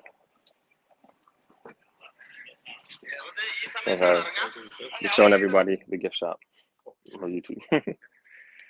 So yeah, if you need anything, left anything at home, they got it here at Harry's Gift Shop. And of course, all your Jamaican memorabilia as well. Yeah, say hello to YouTube, Kenneth. Yeah, yes. Kenneth is one of the drivers that we have here. Yeah, man. So if you need to go anywhere, where do you like taking people, Kenneth? Well, if you like excursion, Mm-hmm. or you want to stay in Negril, you can take it to Rick's Cafe, nice places you can eat. Get your Falling Star and Rock House, the push cart. And even if you want lobster, fish, and things like that, you can take it to Fireman Lobster Place. It's great here. So you have a lot of recommendations. A lot of recommendations. Okay. Yeah, All right. Awesome. Thanks. Oh, look who it is, DJ Mario. Everybody will come left over. Yeah. No, you live, man. All right. Very good. Harry here. Harry's the owner of the gift shop. And how long have you been here, Harry? This is my seventh year. Okay, awesome, Seventh year, awesome, yeah. awesome, Mhm. awesome. Sorry to put you on the spot here, but we're highlighting the business, and so everybody knows. No problem. Thank you so much. Yeah, and even if you're not staying here, you can come and shop here at the gift shop. And All we right. have a lot of nice variety of things. Mm-hmm. So yeah. What would you say is one of your most popular sellers? One thing is the Jamaican Blue Mountain Coffee. Okay. Yeah. That's always sells. And then a lot of small gifts for people, like souvenirs and stuff like that. Mhm. Everybody wants to take something back. Right, from right, Jamaica, right. Yeah. Can you show Our us? highlight is the Jamaican Blue Mountain Coffee. Yep. That's the Island Blue. It comes in two form. That's the ground, Mm-hmm. and this one is the beans. Okay. Beans. Very nice. And everybody. Yeah, everybody loves it. Yeah, definitely. Okay, so everybody knows where to come when they need their Blue Mountain coffee to take back home. Yeah, thank you. All right, thanks, Harry. Yeah, take care.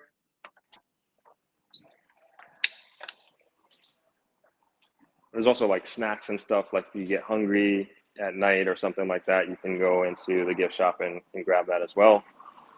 Then we are in the front of the hotel now. I'll bring you out to Norman Manley Boulevard.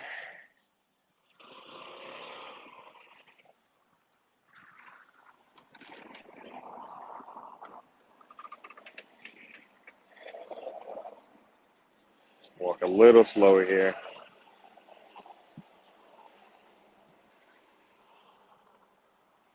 And we are on the boulevard. This is across the street from the property, and that's our NEAT building. And yeah. And this is where we do our classes every Saturday. And when we did the you're good. And when we do like our food giveaways, this is where we do it at. And we also have a farm back there. Hey, maybe I can take you there. We might as well, since we're here. It's about to start raining. So one sec. I'm gonna quickly run across there, give you guys a full tour. Yo.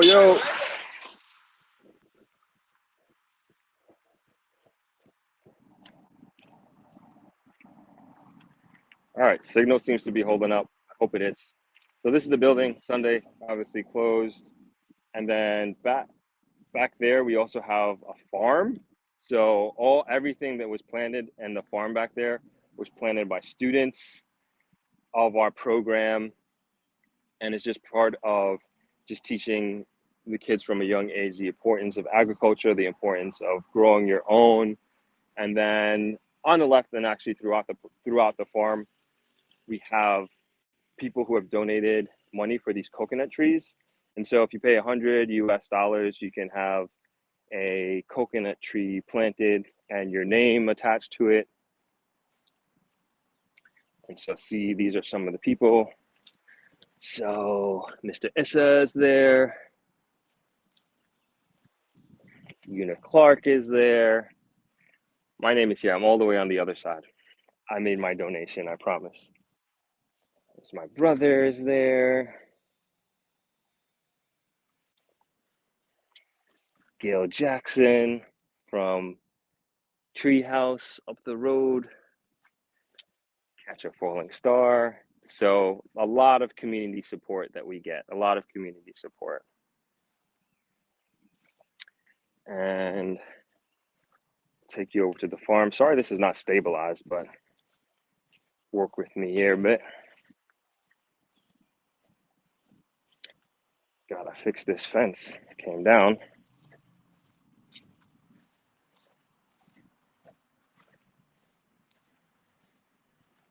But yeah, this is the farm. And again, all this is planted by our students. Look, we even got some fresh ackee starting to blossom. Lots of coconut.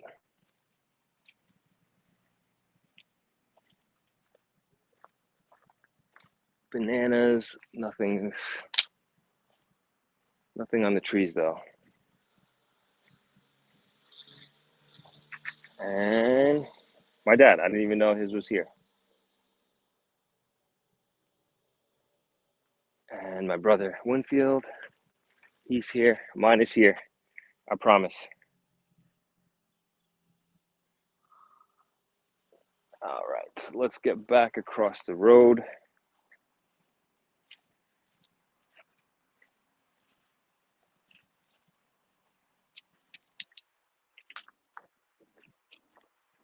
This wasn't expected, but I'm glad I was able to share this with you all.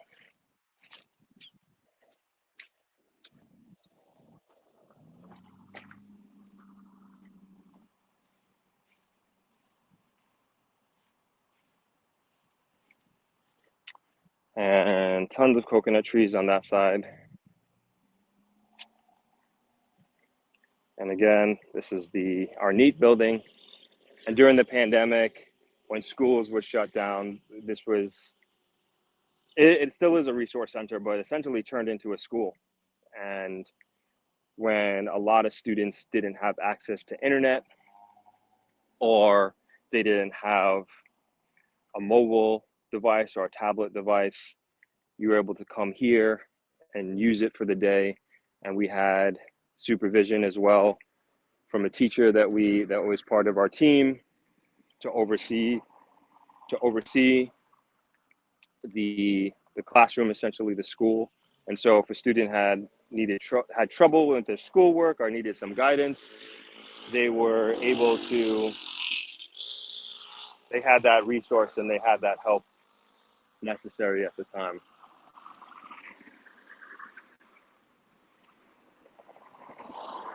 All right, and this is Travelers from across the street.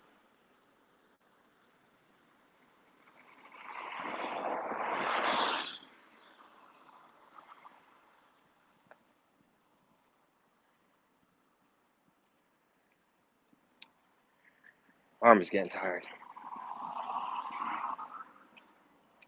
All right, we're making it through. The last place I got to show you is the gym.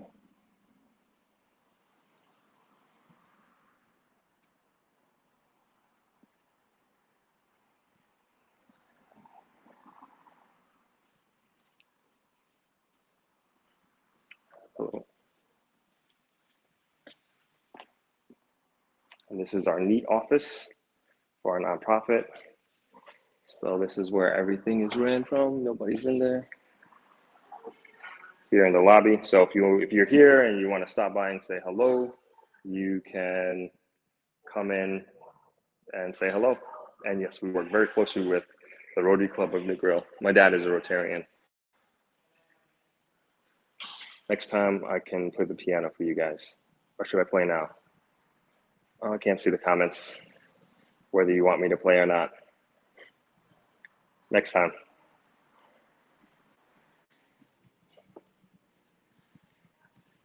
All right.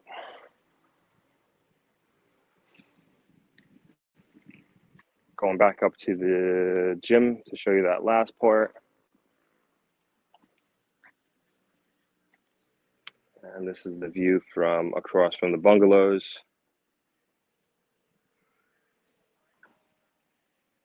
All right, back down to the beach. If you have any questions, throw them in the comments and I will answer them as soon as I get back to my computer.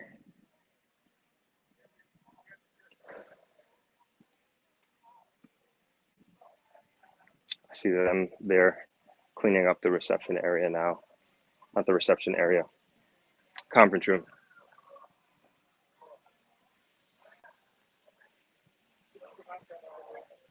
Yeah, I see you too. That's Dad. He's leaving.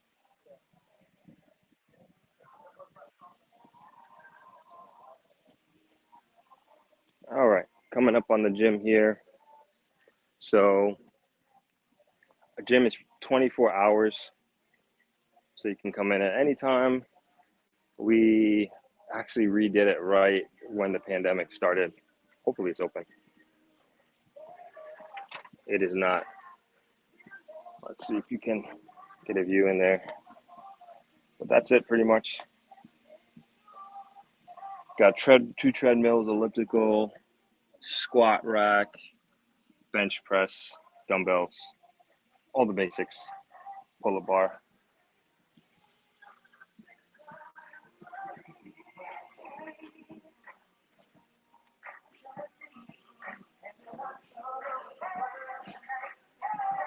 All right, and we're back.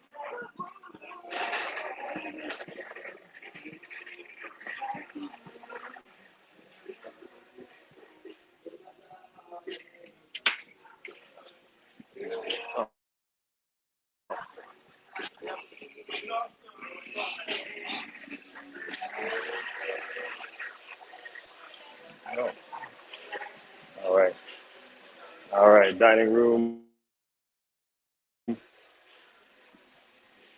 Hold on.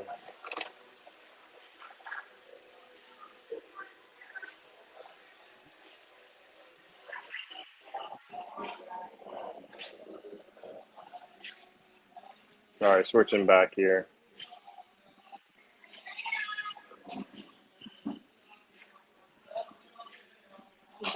Yeah, man. coming back.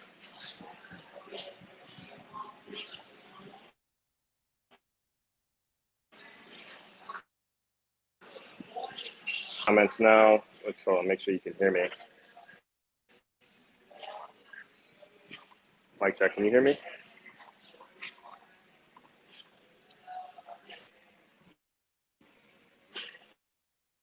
Hello? Hello? Okay, there we go. Gotta use that mic. Okay. We're back. Hello? Okay. All right, let's scroll up to the comments here. Okay.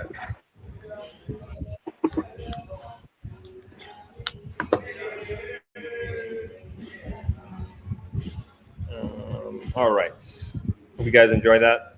That was fun. We can do it again if you'd like.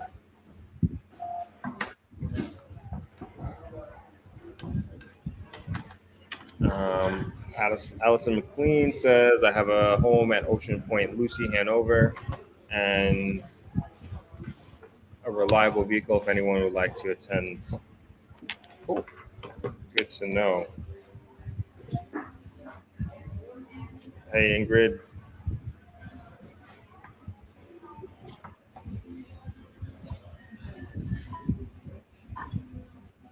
Chris wants room 51. Understandably. All right, understandable.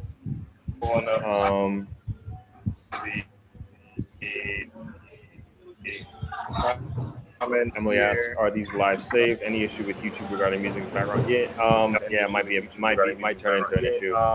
Might turn into an issue. Who knows? He says awesome and black owned. He says awesome and black owned. Feedback here. Turn that off. Here. That off. Sorry, I gotta end the stream that's on my phone. Sorry, I gotta end the stream that's on my phone. Okay, sorry about that. Yeah, we definitely need to use the roof. We don't have a day pass here. You can actually just come if you just want to have lunch or dinner or come to one of our nights of entertainment. That's fine. So there's no cost to come hang out.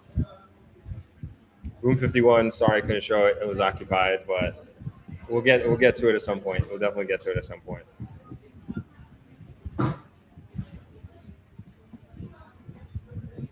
Good.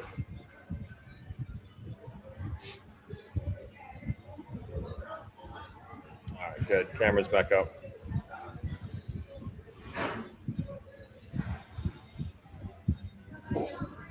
Kara's asking, where exactly is Travelers? It's in Negril, Jamaica, and it is close to downtown. So we're the third hotel up from the roundabout. So the southern part of Negril, closer to downtown.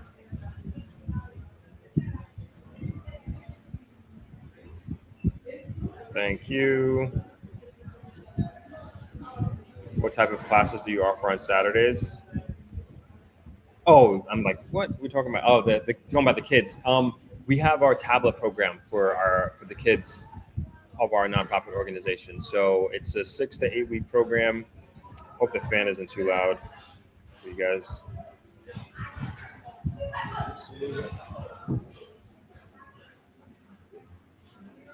We have a 6 to 8 week program for our students in our Negril Education Environment Trust program, our NEETs, and we teach them essentially different life skills for the most part, and we have a parent component to it as well. So many of the things and principles that my father was speaking about earlier, he and the NEET administration teaches and talks about that with the parents. And at the end of the program, each student gets a tablet to take home with them. And so that's essentially the type of classes that we teach on Saturdays. And then we also do different other experiential activities. So we do like a boat ride to teach them about the importance of marine life. We do on the glass bottom boat. Some side, like we do the tree planting day as well. That's another day. We do a beach cleanup day. So again, a very big environmental component, just trying to get the importance of the environment embedded in our students' heads. Kayanda, can't wait to come over. Just arrived yesterday. Awesome. Thank you.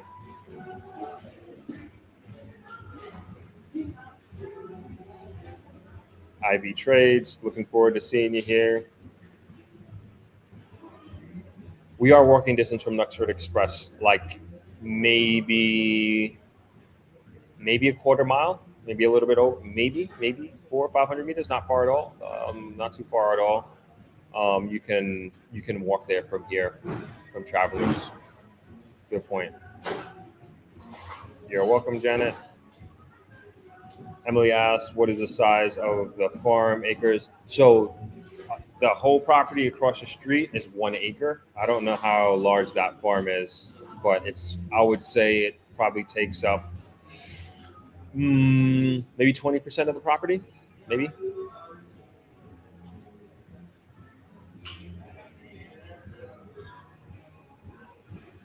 You're welcome. Oh, you saw your tree. Nice, awesome. The property across the street is 1 acre, and then here on the beach side is 2 acres. Oh, that's okay. You don't have to do that. Yeah. What do we mainly grow on the farm, and what is the plan for the open field? So the open field, like we do for like different activities. So like when the classes start, we'll have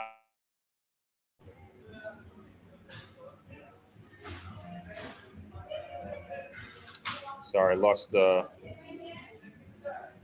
power there for a second.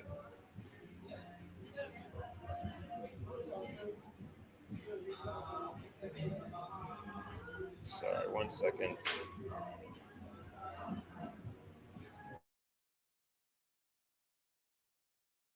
Here.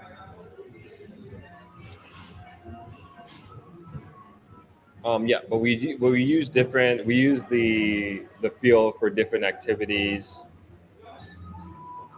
Oh, it's just trying to get the camera. Yeah, it's not coming up. I don't know why.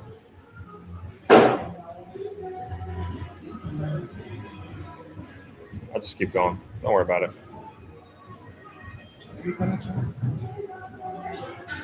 There we go. Cool. Thank you. And like when we had, like during the pandemic, because of COVID protocols, we had to use a tent for the extended classroom. So we had students inside, we had students under the tent, and then we have like a platform on the back of the property. So that's what we used the open field for, at least at that time. And then like my dad's birthday party we had that, and we put up a tent there, that sort of thing. So no direct immediate plans, at least permanent plans for the open field. And as far as like what we grow there, like as I mentioned, like we have coconuts, ackee, variety of different fruit trees that I honestly don't know. There's bananas, there's plantain. That's all that I can think of right now.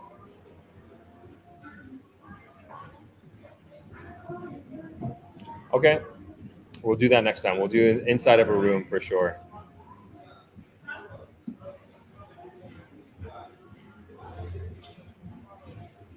Oh no, Ingrid, this whole tour was was your idea. I'm sorry you missed it, but I guess you can go back in a little bit and you can see it. Sorry about that.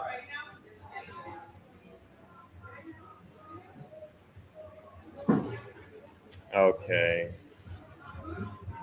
Thank you. Let's see. Thank you, Marie. I didn't mention the cost. I should put up like a range of costs because we have 5 different category rooms, and it ranges from, I guess now would be $90 per night up to $285 per night per room, depending on which category you choose.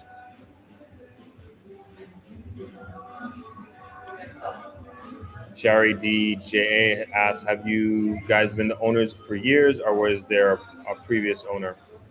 No, my dad started this from scratch. He started it officially in 1994 and cleared the land and started with one of those bungalows that I showed you and slowly built it up. And then my brothers and myself, we took over about 12 years ago officially.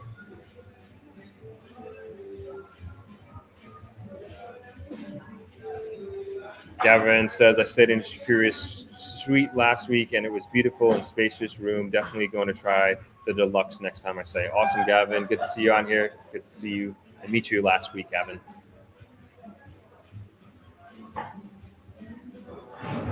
Ready for the conference. Got to take care of my tree. Awesome. Thank you, Janet. Thank you, Emily. Emily asked, do you ever have an entrepreneurship day? No, that's a good point. That's a great idea, I should say. Very, very good idea. We don't have that, but definitely something that we should and want to make more of a priority. Thank you for that idea. No, we don't have the bees. So we have my dad has his own farm, and that's where we have the bees. And I'm actually have a farm video that I'm working on, as a matter of fact, on that farm specifically, different from the neat farm. You're welcome, Emily. Sorry, Melissa, that the dates aren't available. Okay, I think we're gonna actually, getting really hot here, kind of close this stream now. I'm glad that we were able to get the tour in, but we're gonna, Emily wants to do the entrepreneurship day. Okay, let's talk. Let's see if that's something that we could work together on.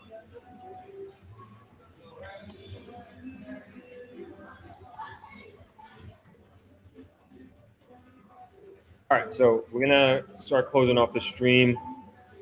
Thank you guys for everybody again for chiming in. Of course, I didn't plan my lunch properly and I'm starving, so I need to get some food. I hope everybody enjoyed the tour. I hope you enjoyed the conversation that I had with my dad. And I think we're gonna start having him come on more often, and maybe even, not maybe, we're gonna do a show together, like on the proper sit down podcast show with him at some point. So we're going to answer a few of these questions. No, we don't have a personal trainer, but we do have some people that have like bring a trainer in, so that can be arranged as well. My brothers actually box, and they bring in a boxing trainer to train them. So thank you again for all your questions, and thank you for joining the live stream. I'm going to go ahead and leave it there, go get some food, and we can do another tour, and we can go inside the rooms this time and maybe even do some playing around on the piano. So thank you all for joining again, and I will see you in the next one Sunday. We'll do it again.